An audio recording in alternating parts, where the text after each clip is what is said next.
Okay, hey there, Glenn Tobias from Ravensworth Custom Home Improvements. We're back on this project in Arlington, Virginia, and so things don't look that much like they are advancing right now because it still looks like a bomb went off here. We had quite a bit of rain yesterday, and so that threw us off, but it's drying out fast enough today that the crew will probably get a half a day in here or so. You can see over there that we've gotten the footer in for the stoop that'll go below the new door that we put in, you might recall. The blue stone over here, you can see right along there, we'll get travertine on it, we'll feed into the patio out here.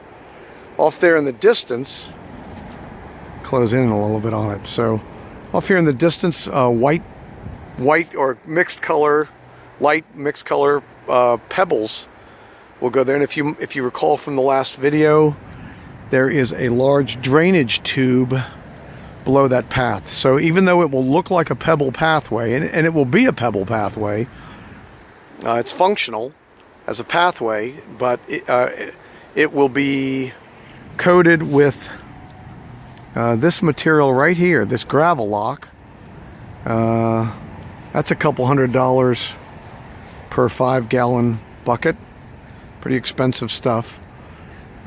So the white pebble pathway back there in the back will have, see these drainage tubes over here? These big guys, these are 10-foot long pipes, 4-inch perforated plastic pipe on the inside. It's wrapped with sort of like a nylon mesh material, and there are packing peanuts, or the equivalent to packing peanuts, inside of there. So it's like an automatic French drain. Saves a lot of labor. It's a little more expensive than the materials you would use for 10 foot of French drain, but saves a tremendous amount of labor. And they're very, very functional. They will actually last longer without getting clogged up than a conventional French drain would. So it's a superior product and helps us with time, get the project moving along quickly. So yeah, that's kind of it for today. We've put down some, we'll compact this, and this will be filled back, surrounded with soil. This is for a shed that the homeowner is going to build on that spot. And let's see, what else can I tell you about today? That's pretty much it for now. Again, remember that the retaining wall is going to go there. And these are, by the way, these drain tubes that I showed you. Where are they? Again, it's a sunny day, so I'm having trouble seeing my screen. Hopefully I'm aiming in the right direction. These drain tubes that you see over there, they are what will run along. I'll turn that, there we go. They're what will run along behind the wall here. So the wall will be protected from water destroying it. And yeah, I think that's about everything. There are all the materials out in the driveway.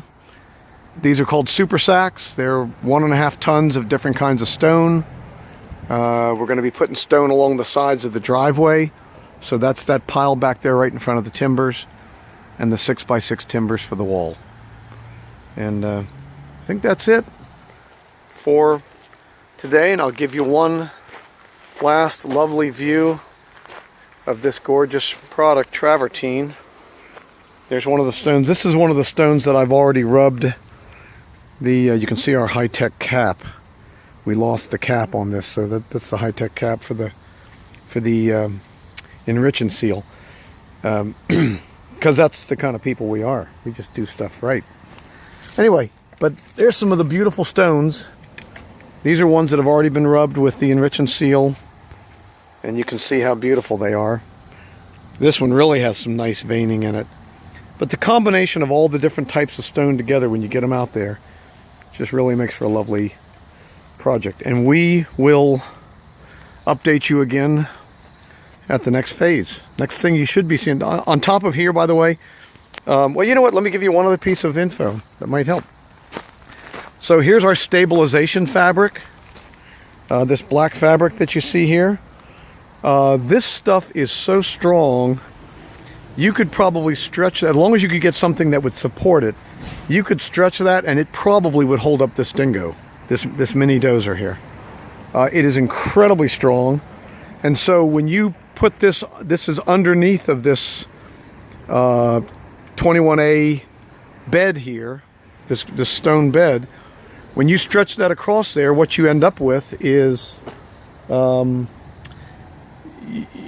end up with something that stabilizes the bottom side of the patio. So even if deep below, if the soil cavitates sometime in the future, what will happen is that's going to help support this patio from sagging.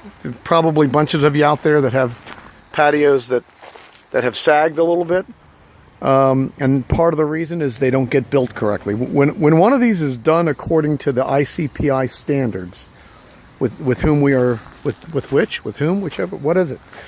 Where we're certified, when that's done correctly, you just don't see sinking and sagging in these patios. So on top of this, we'll go about 1 inch of construction sand, and then on top of that, we'll go the travertine pavers. All right, we're excited. It's going to be a great project, and we will update you again soon. Thanks. Bye-bye. Glenn Tobias, Ravensworth Custom Home Improvements. And hey, if you do need to reach us, it's Glenn, Glenn, at Ravensworth Custom. Email me there if you want information, or you'd like us to come help you with a project or talk about one. And it's 612-888-7244. So call, leave a message on that number if we don't answer, and we will try to get back to you within 24 hours. Thanks. Have a great day. Bye-bye.